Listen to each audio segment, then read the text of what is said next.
नमस्ते, सभी को धनतेरस की खूब खूब शुभकामनाएं।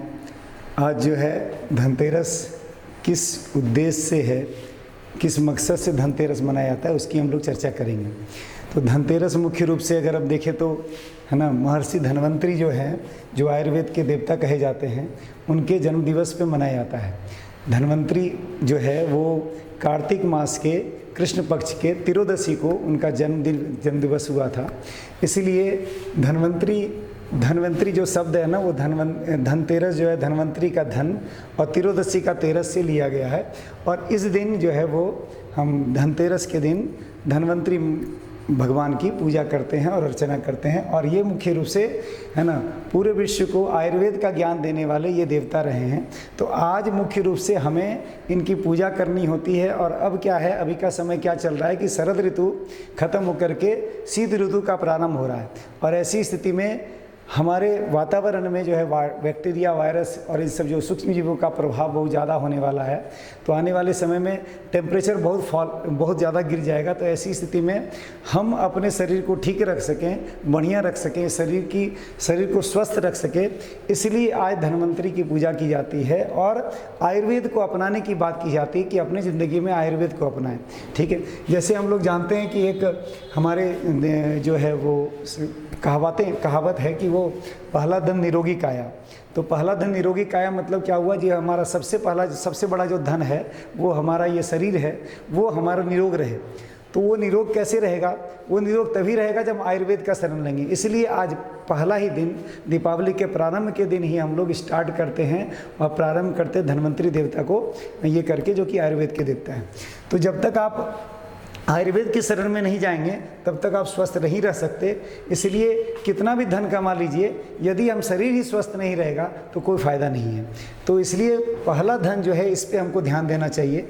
पर लोग क्या कर रहे हैं, आज के दिन, धनतेरस के दिन, मुख्य रूप से देखें तो धनतेरस के दिन क्या लोग क्या करते हैं, क्या समझते हैं कि हम कुछ धन ले आएंगे खरीद करके। तो बाज़ार में जाते हैं और बाज़ार में आज धनतेरस के दिन बाज़ार में इन सामानों की भरमार लगी हुई है।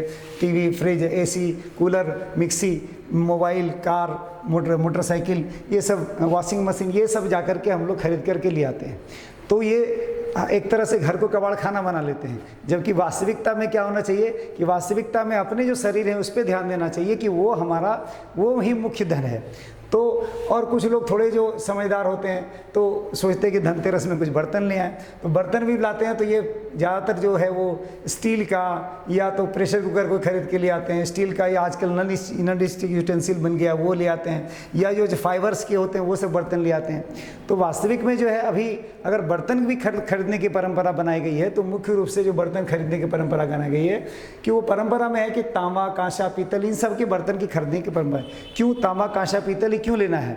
तो अगर देखेंगे तो अभी शरद ऋतु खत्म होकर के शीत ऋतु का प्रारंभ है। शीत ऋतु में टेम्परेचर बहुत घट जाता है और ये तांबा जो होता है, इसकी तासीर, इसकी प्रकृति जो है गर्म प्रकृति की होती है और ये एंटी बैक्टीरियल भी होता है। और कांसा, पीतल जो है वो तांबा से ही बना है, इसलिए एंटी बैक्टीरियल जो हैं इसके बर्तन में अगर खाएंगे पिएंगे तो हमारा शरीर स्वस्थ रहेगा।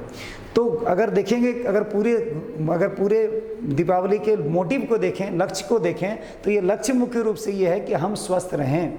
और इसी स्वस्थ के लिए हम दीपावली के पहले दिन ही धन्वंतरि की जो है धन्वंतरि देवता की पूजा करते हैं। आयुर्वेद की जड़ी बूटियों का ज्ञान हमारे पास हो जाए, औषधियों का ज्ञान हो जाए, ताकि हम शीत ऋतु में बिल्कुल ऐसा हो कि हम स्वस्थ रह सकें। क्योंकि टेम्परेचर बहुत गिर जाएगा तो हमारे शरीर में वायरस, बैक्टीरिया का प्रकोप बहुत ज़्यादा हो सकता है। तो स्वस्थ रहने के लिए और इसके लिए ही हम लोग दीपावली में मनाते हैं, ताकि हम पूरे घर को साफ सफाई करते हैं और जो भी कीट, अगर घर में कोई कीट पतंगे हैं तो उसको निकालते हैं। दीप भी जलाते हैं तो उसके मुख्य रूप से मकसद ये होता है कि जो कीट पतंगे बाहर की है वो उसके सामने वो टिमटिमाते दीप के साथ अट्रैक्ट होकर के वो मर जाए और फिर जो है हमारा वातावरण स्वच्छ हो जाए। ठीक है, उसके बाद कुछ लोग घर साफ सफाई करके जो है कुछ चूना वगैरह चूना या पुट्टी का पुताई करते हैं। उससे क्या होता है, उससे मुख्य रूप से ये होता है कि वो चूना खुद एंटीबायोटिक है। तो अगर घर में चूना का लेप लगा दिए तो उस तरह से क्या होगा, तो बाहर से वायरस और बैक्टीरिया जो आएगा वो चूना उसी जगह मार देगा। तो इस तरह से अगर देखें पूरा कंक्लूजन के रूप में, निष्कर्ष के रूप में देखें तो दीपावली मुख्य रूप से शरीर को स्वस्थ रखने के लिए, घर अच्छा हो जाए, घर में शांति का वातावरण रहे, परिवार में सुख शांति का वातावरण रहे, इसके लिए ही मुख्य रूप से दीपावली। और समाज जो है, समाज का एक वर्ग जो कुम्हार है वो व्यवस्थित हो सके, वो उनका रोजगार चल सके, इन सभी को ध्यान में रखते हुए, स्वास्थ्य को ध्यान में रखते हुए, है ना, समाज के लोगों का जो परंपरा से जो रोजगार है वो चलता रहे, इन सब को ध्यान में रखते हुए ये पर्व को बनाया गया। इसीलिए धनतेरस के दिन हमें क्या करना चाहिए, मुख्य रूप से लोगों को पता ही नहीं कि धनतेरस के दिन धन्वंतरी, ज़्यादातर लोगों को नहीं पता है कि धन्वंतरी देवता का आज जो है वो जन्मदिन है, और वो आयुर्वेद के देवता है। लोग धनतेरस मतलब समझते हैं कोई धन खरीद के ले आएंगे, और मुख्य अगर देखें तो ज़्यादातर धन जो है, हम बहुत लोग आज के दिन जो है वो चाइनीज़ सामान या विदेशियों का सामान, विदेशी कंपनियों का सामान खरीदते हैं। तो एक तरह धन तो जो है यहाँ से बाहर जाता है, तो लक्ष्मी का सोचते हैं आह्वान करेंगे, और लक्ष्मी तो बाहर चली जाती है।